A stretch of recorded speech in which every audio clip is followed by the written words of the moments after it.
YouTube के सभी श्रोताओं को मेरा नमस्कार। आज की कहानी है साड़ी। आज सुबह सुबह ही प्रशांत भैया का फोन आया। छुटकी उन्होंने आंसुओं से भीगे स्वर में कहा, राधा नहीं रही। अभी कुछ देर पहले वह हमें छोड़कर गई। मेरा जी धक से रह गया। वैसे मैं जानती थी कि कभी न कभी यह दुखद समाचार भैया मुझे देने वाले हैं। जब से उन्होंने बताया था कि भाभी को फेफड़ों का कैंसर हुआ है, मेरे मन में डर बैठ गया था। मैं मन ही मन प्रार्थना कर रही थी कि भाभी को और थोड़े दिनों की मोहलत मिल जाए, पर ऐसा न हुआ। भला 40 साल की उम्र भी कोई उम्र होती है? मैंने आँख भर कर सोचा, भाभी ने अभी दुनिया में देखा ही क्या था। उनके नन्हे नन्हे बच्चों की बात सोचकर कलेजा मुंह को आने लगा, कंठ में रुलाई उमड़ने लगी। मैंने भारी मन से अपना सामान पैक किया। अलमारी के कपड़े निकालते समय मेरी नज़र सफ़ेद मलमल में लिपटी बनारसी साड़ी पर जा टिकी। उसे देखते ही मुझे बीते दिन याद आ गए। कितने चाव से भाभी ने यह साड़ी खरीदी थी। भैया को दफ्तर के काम से बनारस जाना था। चाहो तो तुम भी चलो, उन्होंने भाभी से कहा। पटना से बनारस ज़्यादा दूर नहीं है और फिर 2 दिन की बात है। बच्चों को माँ देख लेंगी। भैया मैं भी चलूँगी, मैंने मचल कर कहा था। ठीक है तू भी चल, उन्होंने हंसकर कहा था। हम तीनों खूब घूमे फिरे। फिर हम एक बनारसी साड़ी की दुकान में घुसे।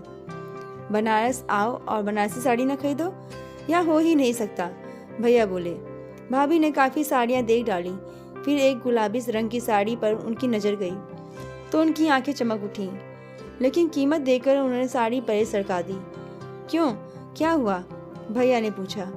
यह साड़ी तुम्हें पसंद है तो ले लो ना। नहीं, कोई हल्के दाम वाली ले लेते हैं। यह बहुत महंगी है, तुम्हें दाम के बारे में चिंता करने की जरूरत नहीं, कहकर उन्होंने फौरन वह साड़ी बंधवाई और हम दुकान से बाहर निकले। शशि के लिए भी कुछ ले लेते हैं, भाभी बोली। शशि तो अभी साड़ी पहनती नहीं, जब पहनने लगेगी तो ले लेंगे। अभी इसके लिए एक सलवार कमीज का कपड़ा ले लो। मेरा बहुत मन था कि भैया मेरे लिए भी एक साड़ी खरीद देते। मेरी आंखों के सामने रंग बिरंगी साड़ियों का समा बंधा था। जैसे ही हम घर लौटे, मैंने माँ से शिकायत जड़ दी। माँ को बताना बारूद के पलीते में आग लगाने जैसा था। माँ एकदम भड़क उठी। अरे इस प्रशांत के लिए क्या कहूँ, उन्होंने कड़क कर कहा। बीवी के लिए 8,000 रुपये खर्च कर दिए। अरे साथ में तेरी बिन ब्याही बहन भी तो थी, उसके लिए भी एक साड़ी खरीद देता तो तेरा क्या बिगड़ जाता। इस बेचारी का पिता जिंदा होता तो यह तेरा मुंह क्यों जोहती। माँ, इसके लिए भी खरीद देता, पर यह अभी 14 साल की ही तो है। इसकी साड़ी पहनने की उम्र थोड़ी ही है, तो क्या हुआ, अभी नहीं तो 1 आध साल बाद ही पहन लेती।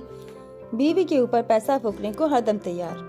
हम लोगों की खर्च का बहुत हिसाब किताब करते हो। भैया चुप लगा गए। माँ बहुत देर तक बकती झकती रही। भाभी ने साड़ी माँ के सामने रखते हुए कहा, माँ जी यह साड़ी शशि के लिए रख लीजिए, यह रंग उस पर बहुत खिलेगा। माँ ने साड़ी को पैर से खिसकाते हुए कहा, रहने दे बहू, हम साड़ी के भूखे नहीं हैं। देना होता तो पहले ही खरीदवा देती। अब क्यों यहाँ ढोंग कर रही हो? तुम्हारी साड़ी तुम्हें मुबारक हो। फिर वे रोने लगी। प्रशांत के बापूजी भी थे तो हमने बहुत कुछ ओढ़ा पहना। वे मुझे रानी की तरह रखते थे। अब तो तुम्हारे आसरे हैं, जैसे रखोगी वैसे रहेंगे, जो दोगी सो खाएंगे। साड़ी अपेक्षित सी बहुत देर तक जमीन में पड़ी रही। फिर भाभी ने उसे उठाकर अलमारी में रख दिया। ठीक है, भैया ने सिर हिलाया। मैं नए कपड़े पहनकर घर में मटकती फिरी। बाकी सब ने पुराने धुले हुए कपड़े पहने हुए थे, लेकिन भाभी के चेहरे पर जरा भी शिकन नहीं आई। जहाँ तक मुझे याद है, शायद ही ऐसा कोई दिन गुजरा हो जब घर में किसी बात को लेकर खटपट न हुई हो। भैया के दफ्तर से लौटते ही माँ उनके पास शिकायत की पोटली लेकर बैठ जाती। भैया भाभी कहीं घूमने जाते तो माँ का चेहरा फूल जाता। फिर जैसे ही वे घर लौटते वे कहती, प्रशांत बेटा घर में बिन ब्याही बहन बैठी है, पहले उसको ठिकाने लगा, फिर तुम मियाँ बीवी जो चाहे करना, चाहे अभिसार करना चाहे राज रचाना, मैं कुछ नहीं बोलूँगी। कभी भाभी को सस्ते संवरते देखती तो ताने देती, अरे बहू सारा समय श्रृंगार में लगाओगी तो इन बाल गोपालों को कौन देखेगा।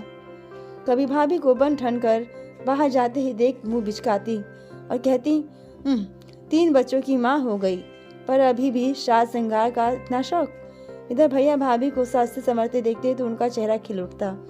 शायद यही बात माँ को अखरती थी। उन्हें लगता था कि भाभी ने भैया पर कोई जादू कर दिया है, तभी वे हर वक्त उनका ही दम भरते रहते हैं, जबकि भाभी के सौम्य स्वभाव के कारण ही भैया उन्हें इतना चाहते थे। मैंने कभी किसी बात पर उन्हें झगड़ते नहीं देखा था। कभी कभी मुझे ताज्जुब होता था कि भाभी जाने किस मिट्टी की बनी है। इतनी सहनशील थी वे कि माँ के तमाम तानों के बावजूद उनका चेहरा कभी उदास नहीं हुआ। हाँ, एक आध बार मैंने उन्हें फूट फूट कर रोते हुए देखा था। भाभी के 2 छोटे भाई जो अभी स्कूल में पढ़ रहे थे, वे जब भी भाभी से मिलने आते तो भाभी खुशी से फूली न समाती। वे बड़े उत्साह से उनके लिए पकवान बनाती। उस समय माँ का गुस्सा चरम पर पहुंच जाता। ओह, आज तो बड़ा जोश चढ़ा है, चलो भाइयों के लिए बहाने आज सारे घर को अच्छा खाना मिलेगा। लेकिन रानी जी, मैं पूछे, तुम्हारे भाई हमेशा खाली हाथ झुलाते हुए क्यों आते हैं? इनको सोचता नहीं कि बहन से मिलने जा रहे हैं तो एक आध गिफ्ट ले चले? बाल बच्चों वाला घर है आखिर। माँ जी अभी पढ़ रहे हैं दोनों, इनके पास इतने पैसे ही कहाँ होते हैं कि गिफ्ट वगैरह खरीदें। अरे इतने भी गए गुजरे नहीं हैं कि 2-4 रुपए की मिठाई भी ना खरीद सकें। आखिर कंगालों के घर से है ना, ये सब तौर तरीके कहाँ से जानेंगे? भाभी को यह बात चुभ गई। वे चुपचाप आंसू बहाने लगी। कुछ वर्ष बाद मेरी शादी तय हो गई। मेरे ससुराल वाले बड़े भले लोग थे। उन्होंने दहेज लेने से इनकार कर दिया। जब मैं विदा हो रही थी तो भाभी ने वह बनारसी साड़ी मेरे बक्से में रखते हुए कहा, छुटकी, यह मेरी तरफ से एक तुच्छ भेंट है। अरे यह तो तुम्हारी बहुत ही प्रिय साड़ी है। हाँ, पर इसको पहनने का अवसर ही कहाँ मिलता है। जब भी इसे पहनोगी तुम्हें मेरी याद आएगी। हाँ भाभी, मैंने मन ही मन कहा, इस साड़ी को देखूंगी तो तुम्हें याद करूंगी। तुम्हारी जैसी स्त्रियां इस संसार में कम होती हैं।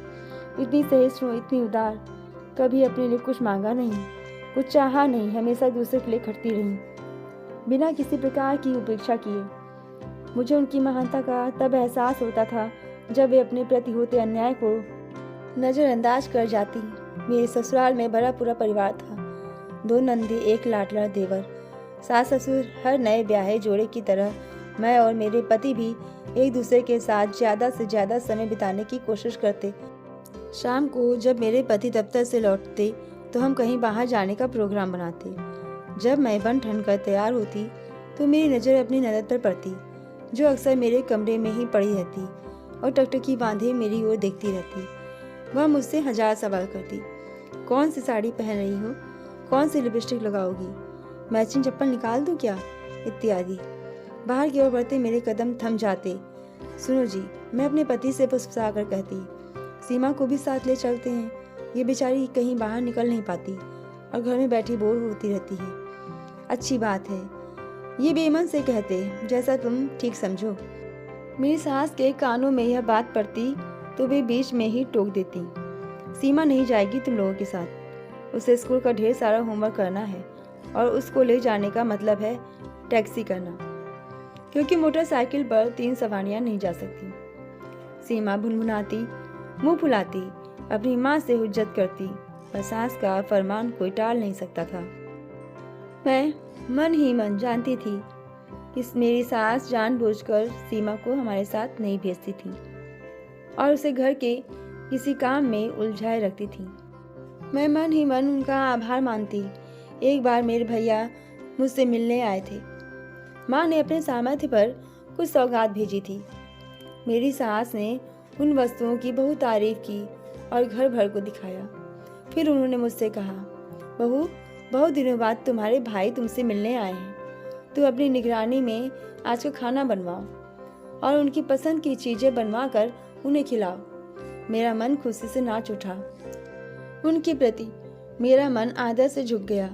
कितना फर्क था मेरी माँ और मेरी सास के बर्ताव में। मैंने सोचा, मुझे याद है जब भी मेरी भाभी का कोई रिश्तेदार उनसे मिलने आता तो मेरी माँ की भ्रुकुटी तन जाती। वे किचन में जाकर जोर जोर से बर्तन पटकती ताकि घर भर को उनकी अप्रसन्नता का भान हो जाए। मुझे याद आया कि जब मेरी शादी हुई तो मेरी माँ ने मुझे बुलाकर हिदायत दी थी, देख छुटकी, तेरा दूल्हा बड़ा सलोना है, तू उसके मुकाबले में कुछ भी नहीं है।